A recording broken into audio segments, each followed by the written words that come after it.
Zero tolerance, the border awakening. It was a day that America would remember, a day when the promise of change was put to the test at the very border.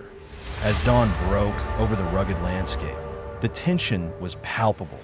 In a bold move that sent shockwaves across the nation, President Donald Trump had invoked the Alien Enemies Act of 1798, a nearly forgotten law, to finally put an end to the flow of illegal aliens entering the United States. In one sweeping gesture, Trump's administration activated every available lever of federal and state law enforcement to dismantle the criminal networks that had long preyed upon our cities. At the border, the scene was surreal. Illegal migrants, who had been waiting anxiously in the dusty, sun-baked expanse, suddenly broke down in tears and disbelief upon hearing the news. Their faces, etched with desperation and hope, told a story of years of neglect and uncertainty. Meanwhile, the digital realm exploded. Social media lit up with reactions that ranged from stunned approval to bitter outrage. A chorus of hashtags, such as hashtag zero tolerance, hashtag secure the border, and hashtag national emergency began trending within minutes, echoing across Twitter and Facebook like an alarm bell. Across the nation, pundits and online commentators marveled at the swiftness of the new administration's actions. Wait, Biden could have just closed the border. Surely it isn't this easy, one voice exclaimed while another added. It really was that simple. Within minutes, the flow was halted. The public watched, riveted, as the once distant promise of strong border security became a living, breathing reality. Inside a bustling command center near the border, officials scrambled to implement the new policies. The Biden-era CPB One app, a system designed to facilitate legal crossings and appointments, was abruptly shut down. Screens that once promised order and fairness now displayed error messages, symbolizing the end of an era. For many, this was a dramatic reversal, a swift, uncompromising stand against the chaos that had, for too long, defined the border crisis. Then came another shockwave. With his signature bravado, President Trump not only halted illegal crossings, but also signed an executive order to end birthright citizenship for illegal immigrants. Invoking the 14th Amendment, he declared that the time had come for America to redefine its core principles. This is about taking back control, he proclaimed, his voice resonating with the power of conviction, ensuring that every citizen's birthright is protected by the rule of law.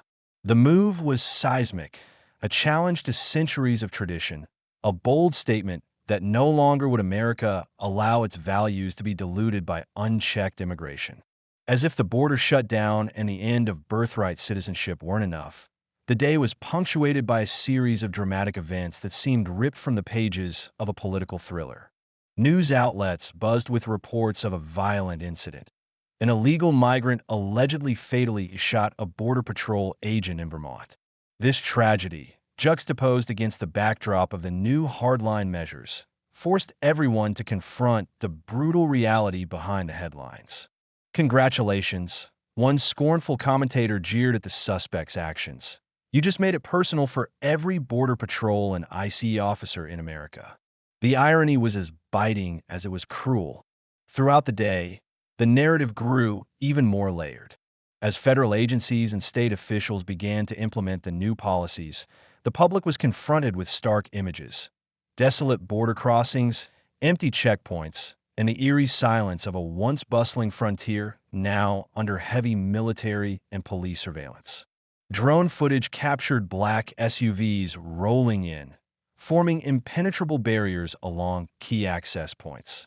Every moment was broadcast live, amplifying the dramatic transformation of a system that had long been criticized for its inefficiency.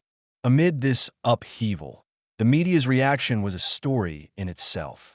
Mainstream networks, including cable giants like Fox News and MSNBC, were locked in a fierce battle of narratives.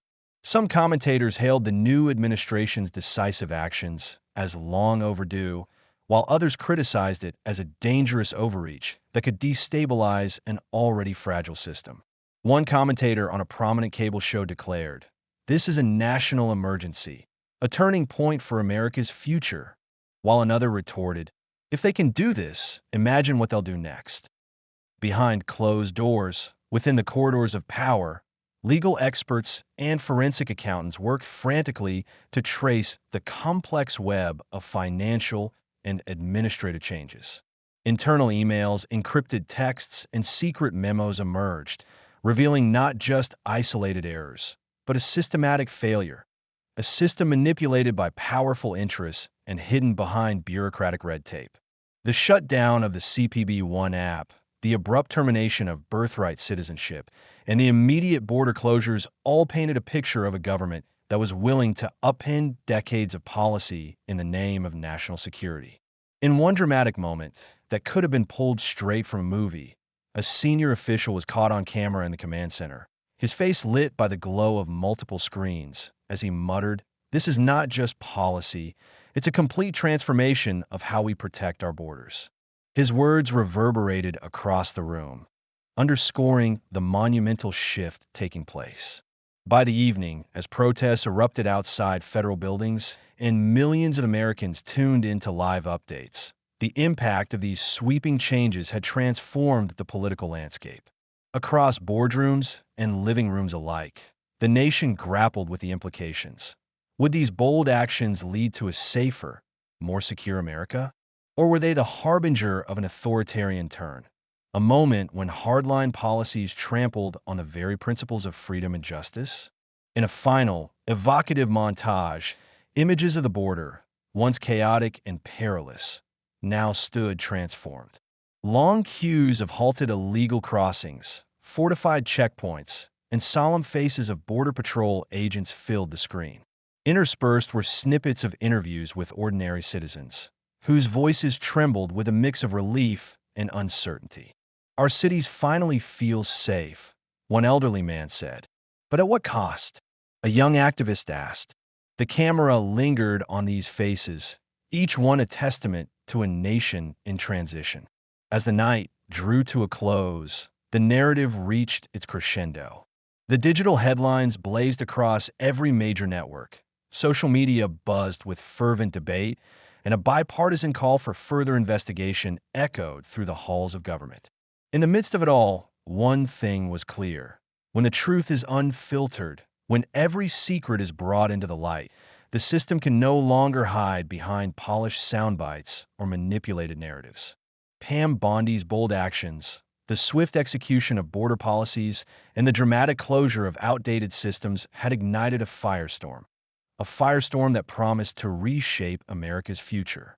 For the first time in years, the American people were forced to confront a harsh truth.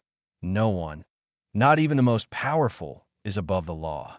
And in that unyielding moment of transparency, a national conversation began, one that would challenge the very foundations of public trust, demanding that accountability, integrity, and justice prevail. If this story moves you, share it with someone who believes that true change starts when we face the truth head-on. Subscribe for more real stories that cut through the noise and reveal what genuine courage looks like when the stakes are their highest.